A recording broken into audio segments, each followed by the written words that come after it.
audio preview.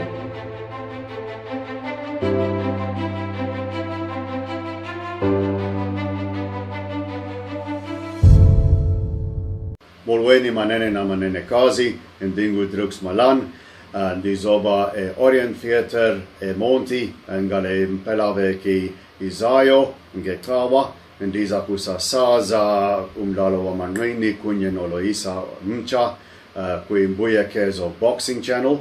Good day, ladies and gentlemen, I'm Droeks Malan. I will be in my second home, the Orient Theater in East London on Sunday, where I will be doing some ringside commentary along with the legend himself, Mr. Loyiso Mcha, and we're going to be doing that on Mbuyekezo Boxing Channel. It's a historic occasion for boxing in South Africa, in a historic venue, because it's the first time we will be having a pay-per-view event. It's a model that's popular overseas. Finally, we have it in South Africa, and it's got the potential to really broaden the broadcasting base of boxing in South Africa, which can only be a good thing. How do you watch?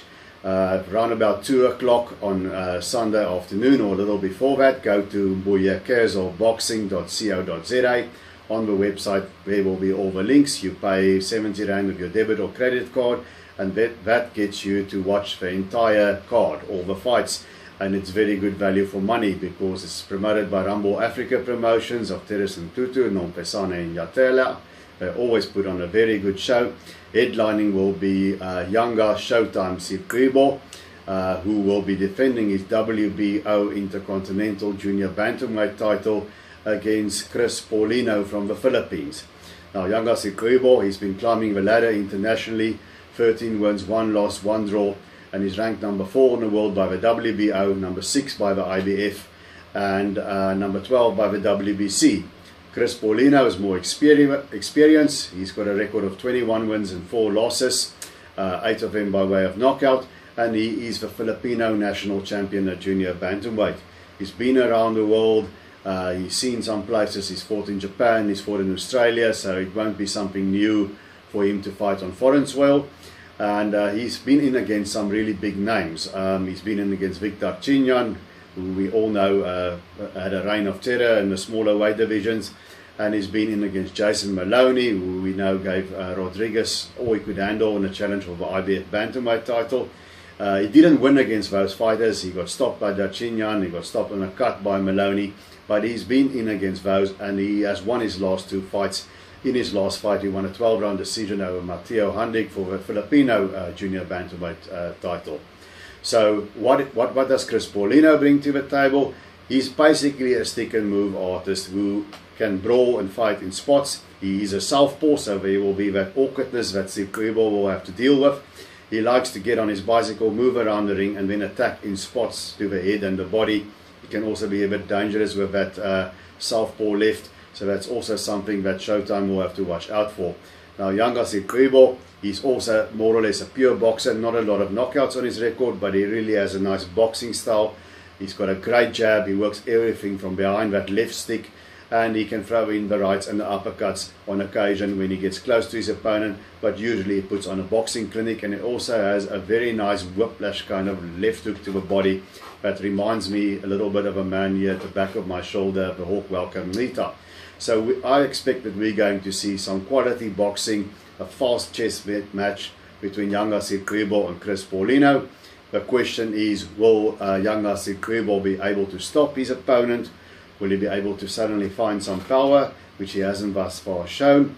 Because Paulino has been stopped, but he's been stopped at higher weights, at bantamweight with Jason Maloney, and at junior feather with Victor Chinyan. Now he's more at his natural weight of junior bantamweight. So I look forward to a great 12-round contest. But that's not all, because the main supporting bout, we have a South African title fight between undefeated 17-0 with 9 knockouts, Ronald Malindi. And he will be defending his title against Luandile, the Angel Sichata, the local man. Now, Sichata may be the challenger, but he's by far the more seasoned fighter. He's by far the more accomplished fighter. He's got a more experienced record, 24 wins, 3 losses, 1 draw, 8 of those wins by knockout. Now, if we look at Ronald Malindi, he won that South African title by beating Mbulelo Jani on points. He made 2 title defenses. His last fight against Michael Daris, I was there ringside in the Orient Theater. And in between that, he's also picked up ABU title, which is the African Continental title under the auspices of the WBC, and he beat Mbuyekezo Tete over 12 rounds. So Ronald Malindi is a very workmanlike boxer. He boxes well, he does everything, he does a bit of everything. Not the greatest of punches, I don't think he really sits down on his punches, but so far he's got the wins, and his nickname is King, Ronald King Malindi. And Lwandile Sechata will have something to say about that on Sunday afternoon, because the biggest name really on Ronald Malindi's record so far is Mbuyekezo Tete, the brother of Zolani Tete. But Mbuyekezo is good, but nobody's mistaking him for Zolani. So Lwandile Sechata, who has he fought? Now he's got the quality of opposition on his record. He was the former South African flyweight champion, beat Dr. Nsele for that. He made a successful defense against the current South African flyweight champion, Jackson Chauke, who recently had a great win in Russia.